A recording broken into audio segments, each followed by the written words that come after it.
Okay, so I have conditioned my hair in the shower, and what's really good about this is that you can also use it as a leave-in treatment. So this is a 3-in-1 conditioner that can be used like a regular conditioner when you're washing your hair. It can be used as a leave-in treatment, and even on dry hair it can be used as a styling balm, and I'll show you that later. So to use it as a leave-in treatment, you simply take a little pump, or 2 or 3 if your hair is really long, distribute it throughout your fingers and simply rub into your hair. I tend to not, and that is the after. So you can already see how lovely and shiny my hair looks. As I mentioned earlier, you can use the conditioner as a styling balm, so I'm going to show you that.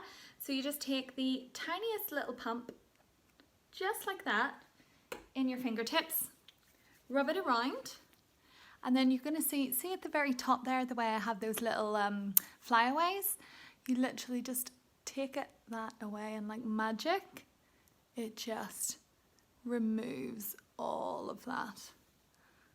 There we go.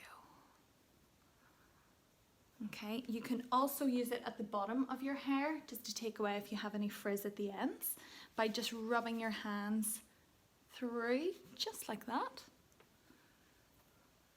And a little goes a very long way. And that's it. So that is the after of the shampoo and conditioner.